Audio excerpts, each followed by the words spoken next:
माँ का मन बड़ा बेचैन था। हो भी क्यों ना, 20 साल की बिटिया जो रोज दिन छुपने से पहले घर पहुंच जाती थी, आज उसे 1 घंटा देर हो गई थी। शांति जी अपने दोनों छोटे बच्चों के साथ खेल में उनका मन लगा रही थी, लेकिन खुद सिर्फ शरीर से उनके साथ मौजूद थी। मन बड़ी जया में ही अटका था। बात उन दिनों की है जब देर सवेर हो जाने पर मोबाइल की सेवा उपलब्ध नहीं थी। किसी किसी के घर लैंडलाइन हुआ करते थे। एकदम से सूचित करना संभव न था। वो बार बार अनिष्ट की आशंका से दोनों बच्चों को छोड़ बाहर आ जाती। दिल जोरों से धड़क रहा था। कहते हैं ना, बुरे ख्यालात जल्दी अपना डेरा बसा लेते हैं। बस ऐसा ही कुछ शांति जी के साथ हो रहा था। दोनों छोटे भाई बहुत छोटे न थे।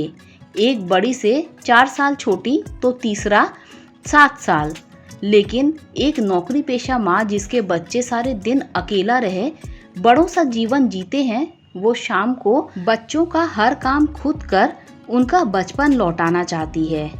बेटा, दीदी ने पढ़ने जाने से पहले कुछ कहा था क्या कि आने में देर हो जाएगी?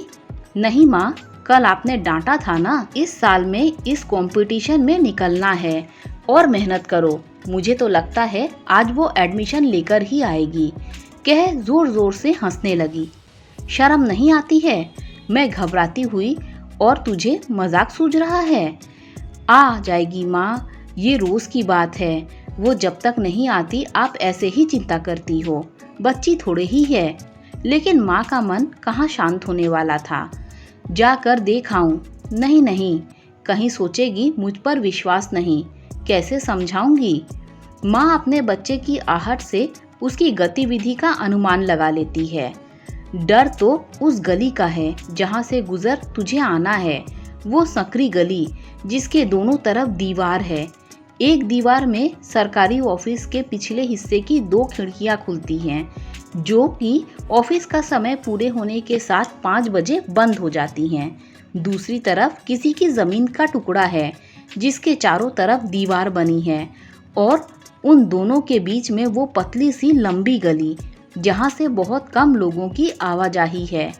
कल ही तो कह रही थी मम्मी, वो खाली जमीन है ना जिसकी दीवार जहाँ से मैं पढ़ने जाती हूँ उसके सामने पूरी खुली है। वैसे तो डर की कोई बात नहीं है, पर आजकल बिल्कुल कोने में, मतलब गली के बीचों बीच लोगों ने शॉर्टकट के कारण दीवार तोड़ रास्ता बना लिया है।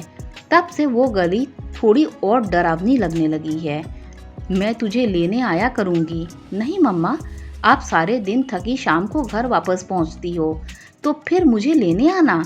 नहीं नहीं, मैं दीदी को कह देती हूँ, जब तक मैं गली पार कर आपको बाय ना कर दूँ वही कोने में खड़ी रहना। वो बेचारी रोज खड़ी रहती है, आप चिंता मत किया करो। लेकिन सच तो ये है माँ, वो गली है बहुत खतरनाक। शांति जी को रह रहकर बुरे विचार आ रहे थे। कल ही कहा था, पढ़ते ही निकल आया कर, गप्पे मत मारा कर, जब तक ना आए जान पर बनी रहती है। बेटा बहुत देर से माँ को बड़बड़ाता सुन रहा था। क्या यार मम्मा, कितना डरती हो? दी को इतना कमजोर समझती हो? मुझे भी जाने नहीं दोगी कि उसे लगेगा उसकी तहकीकात करने भेजा है। एक निर्णय पर तो रहो। दोनों बच्चों ने माँ का मन बहलाने के लिए उन्हें बातों में लगा दिया। दोनों छोटे बच्चों की बात पर माँ को भी विश्वास था। मेरी परवरिश इतनी कमजोर नहीं कि बिटिया भटक जाए और कोई अनिष्ट उसके साथ हो पाए। पतिदेव के आने का समय हो रहा था। शांति जी शाम के खाने में व्यस्त हो गईं। आज आई तो डांटूंगी जरूर, समय पर निकल आया कर, ये इतनी देर तक रुकना सही नहीं। थोड़ी देर में सब अपने में व्यस्त हो गए। 2 कमरों के सरकारी मकान में हर जगह मिल बांट कर इस्तेमाल की जाती थी। दोनों बच्चे अभी आधा घंटा फ्री थे तो कैरम का आनंद उठा रहे थे। टिंग टोंग टिंग, घंटी आगे बजने ही वाली थी कि माँ पल्लू से हाथ पोंछते हुए दरवाजा खोलने चली आई। कितनी देर कर दी, 1000 बार समझाया। माँ की बात पूरी हो उससे पहले जया दूसरे कमरे में भाग गई और किताबें पटक बिस्तर पर जा बैठी। सांस जोर जोर से चल रही थी, गला रुंधा हुआ था, माथे का पसीना किसी संघर्ष की कहानी कह रहा था। क्या हुआ? कुछ बोल, बोलती क्यों नहीं? कहाँ रह गई थी? गली में किसी को खड़ा किया था? क्या बात है? घबरा क्यों रही है? माँ, कह रोते हुए लिपट गई। शांति जी इतना घबरा गई थी कि उसके हाथों को छुड़वाते हुए बोली, क्या हुआ? अरे कुछ बोल। मम्मा, वो गली में लड़का। क्या हुआ गली में? कौन लड़का? घबराई हुई जया के मुंह से शब्द नहीं निकल रहे थे और शांति जी उसके बोलने से पहले तमाम प्रश्न आगे से रख देती। रखती क्यों नहीं? माँ का कलेजा है, बेटी को इस हालत में देखकर चुप कैसे रहती? माँ, उस गली में वो आदमी मुझे पकड़ा, मैं नीचे गिरी। माँ ने उसे तेजी से खुद से दूर कर अजीब से हाव भाव से प्रश्न किया, कुछ किया तो नहीं उसने तेरे साथ? क्या हुआ? क्या किया? कौन था? माँ के प्रश्नों को सुन जया जोर जोर से रोना शुरू कर दी। क्या किया जया? कुछ बता, क्यों रो रही है? क्या किया उसने तेरे साथ? अब जया का मन, जो अभी तक माँ की पनाह चाहता था, वो जोर से माँ को छिटक कर बोली, आप भी औरों की तरह हो। नहीं माँ, मेरी माँ तो बहुत सुलझी हुई थी। कह रही हो चिंता हो रही थी। कैसे चिंता, जब मेरी तकलीफ एक बार भी नहीं पूछी? सोचा था आपसे लिपट कर तकलीफ दूर हो जाएगी, लेकिन आप भी तो इस दकियानूसी समाज का हिस्सा हो, जहाँ बेटी के अंतर्मन को पढ़ने से पहले कुछ हुआ तो नहीं? किसने किया? कौन था? जैसे प्रश्नों की लड़ी लग जाती है। तो सुनो, छुआ था उसने मुझे। वो जो खाली जमीन का दरवाजा है, वहां से कूद कर आ गया। कौन था नहीं जानती। मेरे हाथ में 4 किताबें थीं। उसने मुझे पीछे से पकड़ा। मिट्टी के कारण उसका बैलेंस बिगड़ गया। गिरने पर भी उसने मुझे पेट से कस के पकड़ा हुआ था। मेरे चिल्लाने पर भी वहाँ कोई नहीं आया। चारों तरफ अंधेरा था, प्रकृति का भी और मेरे अंतस में भी। तब सिर्फ माँ की याद आई। हम मध्यम वर्गीय परिवार का हिस्सा हैं, ये बात हमेशा याद रखना। अपने माता पिता की इज्जत पर कभी आंच मत आने देना। तुम तीनों ही हमारा स्वाभिमान हो। जब सामने परेशानी हो, सब रास्ते बंद दिखे, तो अपने आत्मविश्वास का रास्ता खोलना, पूरी ताकत और स्वाभिमान से अपनी रक्षा करना। और मैंने वही किया माँ। वो स्पर्श मैंने पहली बार महसूस किया था। उसकी पकड़ बहुत मजबूत थी।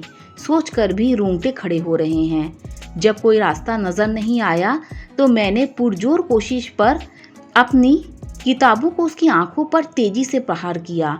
लोगों को आवाज लगाकर पूरी कोशिश कर खुद को छुड़ाकर भागी। सड़क देख खुद को लोगों के सामने स्वाभाविक करना बहुत मुश्किल था।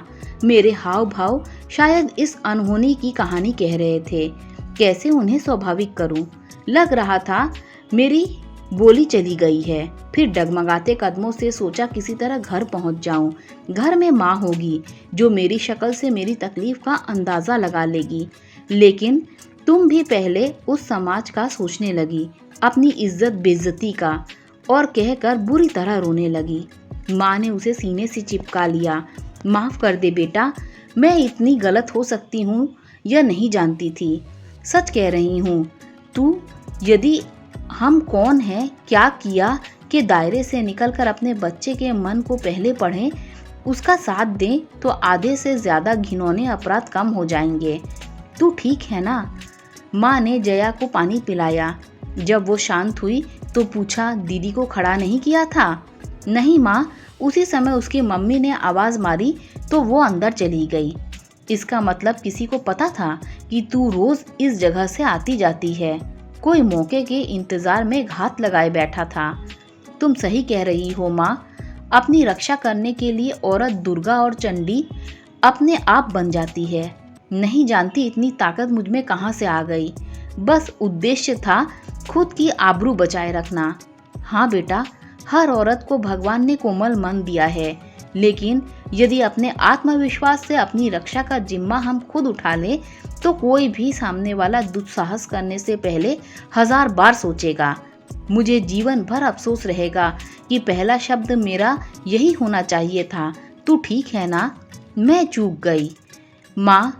मैं इस बात को कड़वी याद की तरह भूलना चाहती हूँ। अगले दिन जाने का समय था। जया नहीं जाने का मन बनाए बैठी हुई थी। मन अभी भी शांत नहीं हुआ था। रह रहकर घटनाक्रम आंखों के आगे आ जाता। इस अनहोनी से बचने का एक ही उपाय था, उस याद को ही खत्म कर देना। टिंग टोंग दरवाजे की घंटी सुन छोटी बहन ने दरवाजा खोला। माँ, आज इतनी जल्दी दी गई? नहीं माँ। माँ ने जया का हाथ पकड़कर कहा, चलो आज मैं गली के कोने में खड़ी रहूंगी। जानती हूँ कोई भी ताकत मेरी बेटी के आत्मबल को तोड़ नहीं सकती। मेरी परवरिश कभी कमजोर नहीं हो सकती। तुम्हारा नहीं जाना सामने वाले के इरादों को मजबूत करना है। तुम्हें जाकर ये दिखाना है तुम डरी नहीं। आज पूरी तैयारी के साथ उसके मंसूबे को परास्त करने आई हो। हाँ, खुद पर विश्वास रखना अच्छा है, लेकिन सावधानी रखना भी उतना ही जरूरी है। माँ के विश्वास ने जया के हौसले को मजबूत कर दिए। पूरा रास्ता पार कर पलट मुस्कुराकर माँ को बाय किया। आज एक अलग ही आत्मविश्वास उसके चेहरे में झलक रहा था। आज यदि हम सब अपने बच्चों को मजबूती का पाठ न पढ़ा, उसका साथ दें, तो जाने कितनी जया के हौसले उड़ान भरेंगे। दोस्तों, यदि आपको ये कहानी पसंद आई हो तो लाइक शेयर सब्सक्राइब कीजिए। Thanks for watching this video.